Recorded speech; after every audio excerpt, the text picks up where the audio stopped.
Tears are cheap until the one you desperately need refuses to show up on camera. Last Thursday, Meghan Markle perched across from entrepreneur-turned-motivator Jamie Kern Lima as she spoke of a pressure no mother should bear. She dabbed the corner of her eye with a tissue worthy of Oscar night, yet the lens caught nothing but dry porcelain skin. Had the Duchess mastered invisible eyeliner, or was something stranger happening? By sunrise, veteran FBI interrogator-turned-body language analyst Scott Rouse released a frame-by-frame takedown, rapid-fire blinks, asymmetrical shoulder shrug, a smile that never reached the iris. His verdict? This is rehearsed. This is fake. She knows exactly when that happened. The eye search she's got going on there, that's forced and faked, as is the facial expression. That single assessment ricocheted through X, formerly Twitter, under the hashtag Duchess of Drama, and suddenly every next breath Meghan took felt like courtroom evidence. But the missing moisture was only the first crack in a 7-day avalanche of PR pain. When you sell resilience, the public demands authenticity. Unfortunately for Meghan, authenticity prefers low lighting and no teleprompter. Rouse's analysis didn't merely fact-check a moment, it rewired the audience's brain. Viewers replayed the interview at half speed, hunting micro-expressions like Easter eggs. Commenters joked they'd seen more convincing tears from their toddler faking a sick day. By lunch, late-night writers had punchlines queued, and YouTube compilations labeled Markle's Cry Fail Supercut crossed 500,000 views. Behind the sarcasm lurked something colder, a collective suspicion that the Duchess's entire public arc, princess, exile, producer, wellness guru, was scripted down to her tear ducts. In today's attention economy, one bad meme outlives 1,000 heartfelt statements.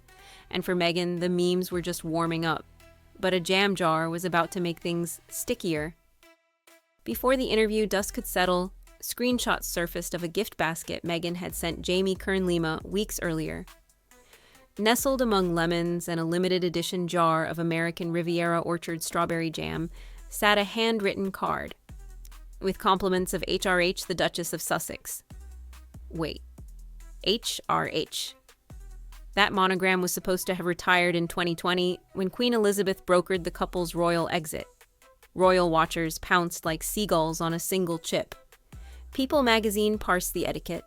Talk radio filled airtime on whether a private gift changes the rules. The hashtag morphed from Duchess of Drama to Titlegate.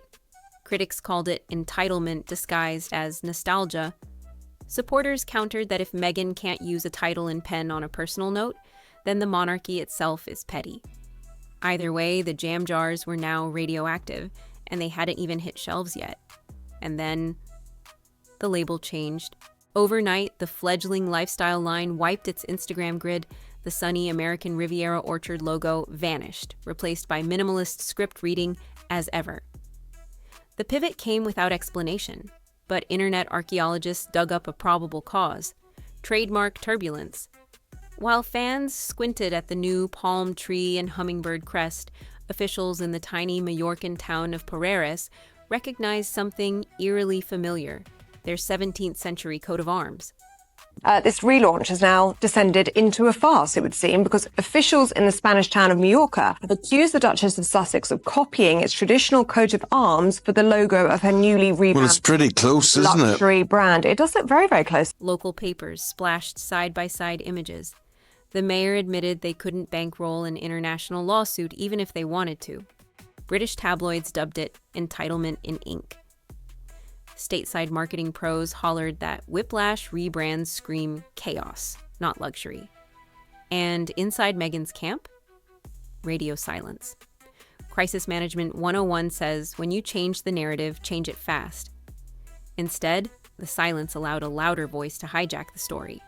One delivered through comedic timing sharper than any press release.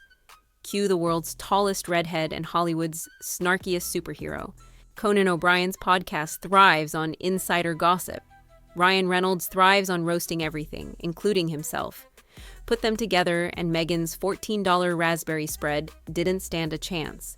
Reynolds deadpanned that his late father once brokered tiny yogurts and jarred jams. O'Brien then joked that he works for Meghan Markle. Tiny jams, harvestable jams, made from the oils of Montecito. For Duchess Meghan, of course. No, I really am a middleman for jars of jam and tiny yogurts. What? He works for Meghan Markle. Really dad- tiny jams, harvestable jams. Yes, exactly. Made from the oils of Montecito. If Jimbo Reynolds wasn't dead, I would say he is Meghan Markle. Adjacent. Many people have likened the two. The audience laughed. Social clips racked up millions within hours, eclipsing as ever's glossy launch reel. When ridicule becomes free advertising, only for the wrong team, you know a brand is slipping. Search trends for as ever spiked, but 70% of queries paired the term with Conan joke, not buy now. Worse, marketing analysts noted that the punchline carried concrete price info. $14 a jar. Now, every prospective buyer had a sticker shock anchor before ever tasting the jam.